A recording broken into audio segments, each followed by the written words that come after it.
What's up, chooms? Been a while since I dropped one of these, huh? How are we feeling about patch 2.3?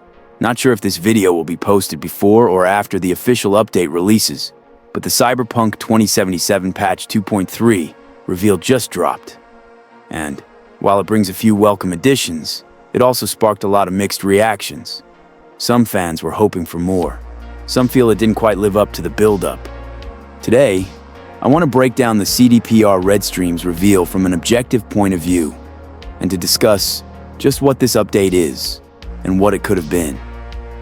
Also to add to my other series of videos, compiling a list of new concepts and ideas they could possibly implement into future Cyberpunk 2077 updates, or the Cyberpunk sequel, to reach the pinnacle of open-world RPG experiences.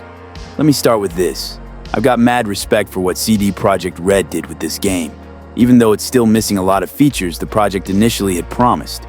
But not many studios continue to support a game 5 years after release, especially at this level of detail. Night City remains one of the most immersive open-world environments ever made, which is ironic because its potential is still largely untapped and almost unparalleled. However, the care that went into building this world, it is obvious. This update, like all of them, shows they're still listening and still building, and that deserves recognition. But alongside that, it's also fair to look at what's working, what's missing, and what players are still asking for. So, what we got in patch 2.3, car customization, updates to photo mode, and the long-awaited auto drive and expanded Delamain passenger functionality were the main additions, to sum it up. These were neat little add-ons, but for me, auto drive was the highlight. It especially adds a subtle layer of immersion that fits the world really well. Finally, being able to sit back and take in the atmosphere as you move through the city is a Preem addition. It's the kind of detail that helps Night City breathe. Hope we get to witness random occurrences from the rides, like police chases, gang battles, and some other non-scripted events. That said, even the strongest features in this update feel like they stop just short of their potential. Auto drive turns off during combat. You can't shoot from inside the vehicle while on auto. From what we know so far, it doesn't seem like there's any way to engage with the world while riding. No watching TV from the back seat, messages, or even casual interactivity. It's immersive, but static. And while that's fine for now, these are the kind of things that, if expanded, could push Night City from immersive to alive. Photo mode got some polish, and it's a great tool for players who enjoy social media sharing and showing off your fashionable choom. But for many of us, there's a sense that features such as photo mode are starting to outpace gameplay systems in priority. In a game called Cyberpunk, we should expect cyberware and character customization to take the lead, not so much excessive vehicles as if it's GTA. Though I think the car upgrades are great, what players have been asking for is more ways to shape V's abilities, appearance, and build, beyond stat boosts. Custom limbs, unique implants, rare visual upgrades, customizations that make your V stand apart. You know, the good stuff. That kind of depth brings long-term investment and connection to the character. It's not only about looking Preem as hell, but it's about getting that feeling like your version of V is truly your own.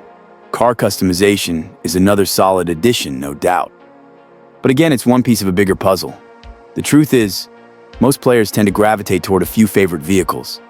And while variety's great, it could be even better if customization tied into gameplay, like rigging your car to perform better, adding custom weaponry to your vehicle, or unlocking exclusive vehicle parts through progression, like rare vehicle weapons and boosters.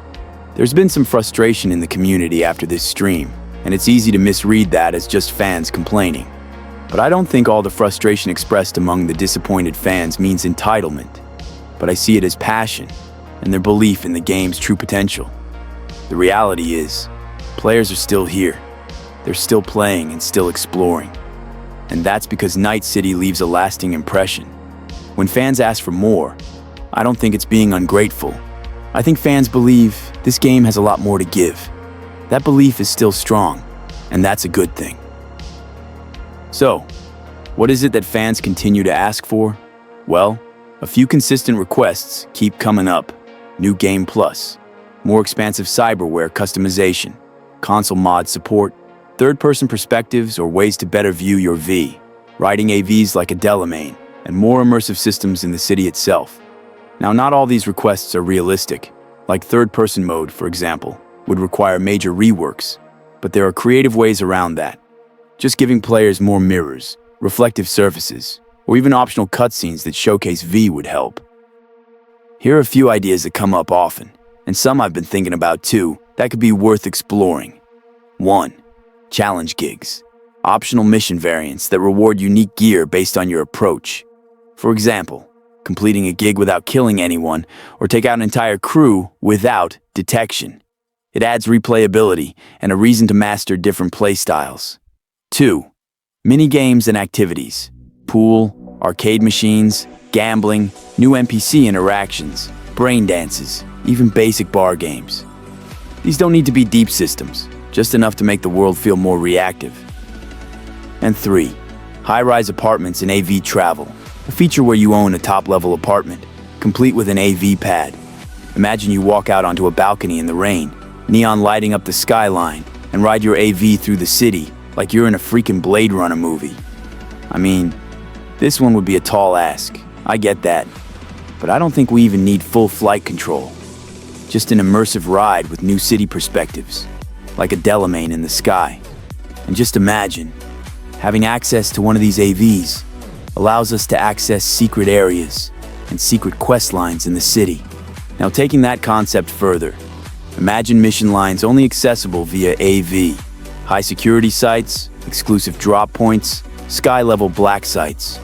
You ride in as a passenger, maybe fight your way out mid-air, maybe even hijack an AV in motion. Think Minority Report meets Blade Runner. Or hell, think that police chase scene from the movie The Fifth Element. These kinds of ideas don't have to be constant. Even a few curated sequences would leave a lasting impact and deepen the city's vertical storytelling. So here's the core of it. Patch 2.3 isn't bad. It's just rather modest when you look at all the built-up hype leading up to it. The additions are real, the polish is there, but it didn't quite justify the live stream level hype. And that's okay.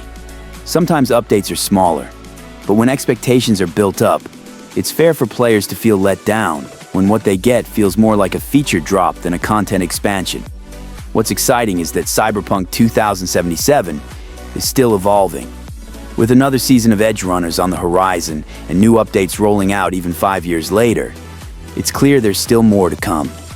Remember that encrypted data teaser CDPR dropped months ago? The fact we're still talking about this game in 2025 says a lot about how much it's meant, and still means, to so many of us.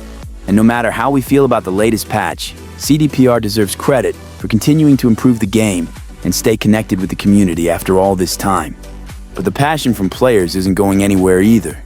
This world is unforgettable, and with the right additions, it could still grow into something truly legendary. So I'm bringing this series back. If you've got solid ideas for updates, improvements, or features, drop them in the comments. This channel's not just for talking about Cyberpunk universe and making fictional narratives, but it's also for helping shape the game to what it can be. I'll feature the most interesting suggestions in future videos and keep the dialogue moving forward. Till next time, chooms, stay sharp and keep dreaming big for Night City.